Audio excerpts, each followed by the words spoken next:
کہ عمران خان صاحب کے توشہ خانہ کیس کے اندر خان صاحب اور بشرا بی بی کو جو سزا ہوئی تھی وہ اسلام آباد ہائی کورٹ نے معطل کر دی ہے۔ ہم اس وقت سپریم کورٹ کے اندر آئے ہیں اور یہاں پر آ کر جو ہے وہ راستے میں ہمیں جو ہے وہ روک لیا گیا۔ ہمارے وکلاء بھائی ابھی بھی باہر گیٹ کے باہر کھڑے ہیں اور اسلام آباد پولیس کے جو اہلکار یہاں پر موجود تھے انہوں نے کہا جی کہ ان کو اندر جانے کی اجازت نہیں ہے، اور یہ کہتے ہیں جی کہ آپ وکیل ہیں یا نہیں ہیں۔ ہر روز آ کر اس جگہ کے اوپر پیش ہونا، عدالت کے اندر آنا، صرف انہوں نے دیکھا کہ جو ہے عدلیہ کے حق میں نعرے انہوں نے لگائے ہیں وہاں پر، تو شاید اس وجہ سے کہ یہ جو 6 ججز کے حق میں نعرے کہیں یہاں پر نہ لگا دیں یا یہاں پر آ کر 6 ججز کے حق میں کوئی بات نہ کر دیں، تو انہوں نے ہمارے دیگر بھائیوں کو روکا ہے، وہ ابھی نہیں آ سکے۔ اور میں آپ کو یہ بتانا چاہتا ہوں کہ کل ہم دوبارہ اسلام آباد ہائی کورٹ سے سپریم کورٹ کی طرف آئیں گے اور یہاں آ کر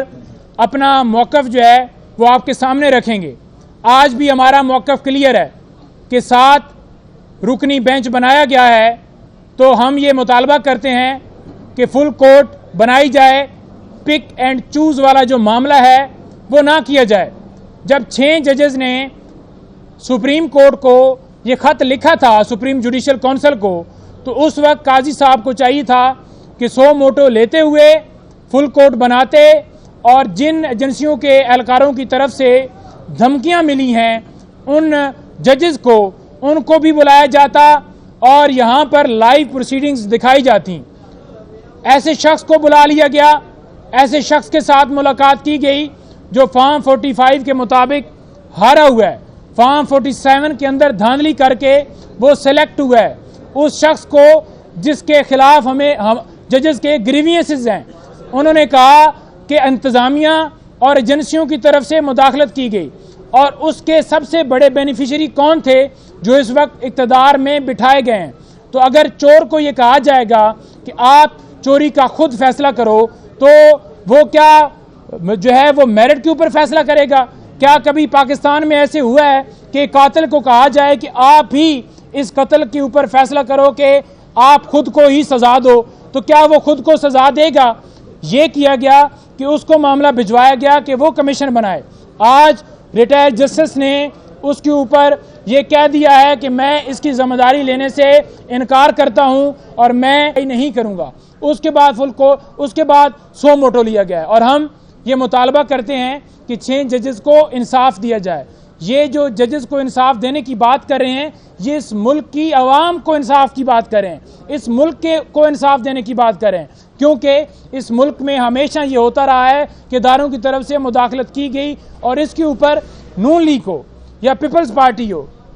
ہمیشہ آپ نے دیکھا کہ انہوں نے ہمیشہ اس وقت یہ کہا کہ فلاں ایجنسی جو ہے وہ ججز کے اوپر پریشرائز اس کو کر رہی ہے۔ آج وہ نہیں بول رہے۔ وہ کیوں نہیں بول رہے؟ کیونکہ اس کے سب سے بینیفیشری بڑے وہ ہیں،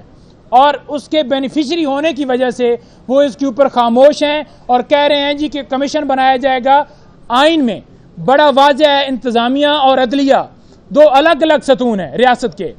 تو انتظامیہ کو کیسے عدلیہ کے اوپر سربراہ بنایا جا سکتا ہے؟ عدلیہ جو ہے وہ ایک انڈیپینڈنٹ ادارہ ہے، اس نے اگر 6 ججز نے مطالبہ کیا ہے تو پہلے تو یہ حق بنتا تھا چیف جسٹس عامر فاروق کا کہ اس کے اوپر جو ہے ایکشن لیتے ہوئے کارروائی کا آغاز کرتے اور توہین عدالت کی کارروائی کرتے۔ جہاں پر جج زیبا چودھری کے حوالے سے عمران خان صاحب نے یہ کہا تھا کہ ہم اس کے اوپر ایکشن لیں گے، تو عمران خان صاحب کے اوپر توہین عدالت کی کارروائی جو ہے وہ کر دی گئی تھی، اور چیف جسٹس اس وقت کے جو تھے عطر من اللہ صاحب، انہوں نے 100 موٹو لیتے ہوئے ان کے خلاف توہین عدالت کی کارروائی شروع کر دی تھی، بینچ بنا دیا تھا۔ تو جب 6 ججز انصاف کا مطالبہ کر رہے ہیں، یہ کہہ رہے ہیں کہ ہمارے کام میں مداخلت کی جا رہی ہے، ایک جو کولیگ ہے وہ ہاسپٹل میں پہنچ گیا ہے، اتنا اس کے اوپر پریشر ڈالا گیا ہے، ججز کے گھر میں کیمرے لگائے گئے ہیں اور بلب کے اندر کیمرے اور ویڈیو ریکارڈنگ والا وہ اہلکار لگا کر ریکارڈنگ کی جا رہی ہے، اور ایک جج کے بہنوئی کو اغوا کر کے اس کو الیکٹرک شاک لگائے جا رہے ہیں۔ تو اس کے اوپر بجائے یہ کہ وہ خود سو موٹو لیتے، توہین عدالت کی کارروائی کرتے، وہ خاموش رہے۔ یہی معاملہ چیف جسٹس صاحب کے سامنے اس وقت رکھا گیا تو کیوں نہیں اس وقت سو موٹو لیا گیا؟ آج بھی یہی المیہ ہے کہ سپریم کورٹ کے اندر جب کھلے عام ایک خط لکھا گیا ہے جس کے اوپر پوری قوم مطالبہ کر رہی ہے کہ ججز کو، اس قوم کو انصاف دیا جائے، اور پھر اس کے اوپر آنکھیں بند کر دی گئی ہیں۔ اس شخص کے ساتھ میٹنگ کی گئی ہے جو کہ ایک سرٹیفائیڈ چور تھا، جو کہ ایک اس کا بھائی سرٹیفائیڈ چور تھا، جو لندن بھاگ گئے تھے اور ڈیل کر کے دوبارہ آئے ہیں۔ تو ہم یہ مطالبہ کرتے ہیں کہ فل کورٹ بنائی جائے تاکہ جو ہے وہ انصاف جو ہے وہ فراہم کیا جائے، اور ٹرانسپیرنٹ طریقے سے کیمرے لائیو پروسیڈنگ کر کے تاکہ پوری دنیا دیکھے۔ دوسرے نمبر پر عمران خان صاحب کی رہائی کا مطالبہ کرتے ہیں۔ عمران خان صاحب کی رہائی کا کیوں مطالبہ کرتے ہیں؟ یہ تمام مقدمات ہیں جو عمران خان صاحب کے خلاف چلائے گئے، سزائیں دی گئیں، ان کے خلاف ٹرائل خفیہ طریقے سے کیا گیا، عدت کے دوران نکاح والا کیس ہو، توشہ خانہ کیس ہو، سائفر کیس ہو یا کوئی اور کیس ہو، تو یہ تمام کیسز کے اندر خان صاحب کو جو سزائیں سنائی گئی ہیں، جس طرح سے ٹرائل کیے گئے ہیں، جو 200 کیسز خان صاحب کے اوپر بنائے گئے ہیں، جس میں 9 مئی والا بھی سارا انسیڈنٹ جو کروایا گیا ہے، یہ سارے جو کیسز بنائے گئے ہیں پاکستان تحریک انصاف کے اوپر، خان صاحب کے اوپر، سارے جھوٹے ہیں۔ اور اس کی مور جو ہے وہ ان 6 ججز نے لیٹر کے ذریعے لگا دی ہے کہ ان کے معاملات میں، ان کی پروسیڈنگز کے اندر کس طرح سے مداخلت کی گئی ہے۔ انہوں نے یہ بھی کہا گیا ہے کہ جو لوئر جوڈیشری ہے، وہاں کے ایک جج جو ہیں ان کو ہائی کورٹ میں ٹرانسفر کیا گیا اور وہاں سے پھر انہیں بہاولپور بھیج دیا گیا، ان کے اوپر پریشر ڈالا گیا کہ آپ کارروائی کریں۔ جج ہمایوں دلاور ہوں، طاہر سپرا صاحب ہوں یا قدرت اللہ صاحب ہوں، جج ابو الحسنات صاحب ہوں یا جج بشیر صاحب ہوں، جتنے ججز ہیں ان کے اوپر پریشر اسی طرح سے ڈالا گیا ہے اور پریشر ڈال کے سزائیں دی گئی ہیں۔ کیس بنانا، سزائیں دینا خان صاحب کو یا پاکستان تحریک انصاف کے ورکرز رہنماؤں کو، یہ سارا جوڑتا ہے کہ یہ سارا پریشرائز کر کے یہ سارا کچھ کروایا گیا ہے۔ تو اس لیے ہم یہ مطالبہ کرتے ہیں کہ یہ سیاسی بنیادوں کے اوپر یہ کیس بنائے گئے ہیں۔ صرف قصور کیا ہے؟ Absolutely not. خان صاحب ڈٹ کے کھڑے ہو گئے، خان صاحب نے اس غلامی نامنظوری کا نعرہ لگایا اس بنیاد کے اوپر کہ اس نے عام آدمی کی بات کی، غریبوں کی بات کی، اس نے ملک کو آزاد کرانے کی بات کی، اداروں کی آزادی کا مطالبہ کیا، اسے اندر ڈالا گیا، اس کی پارٹی کے اوپر مقدمات بنائے گئے، اسے وزیر اعظم کے عہدے سے ہٹایا گیا۔ تو یہ سارا سینیریو جو امریکہ سے شروع ہوا تھا، جس کی ایگزیکیوشن یہاں پر کی گئی ہے، ہم یہ پرزور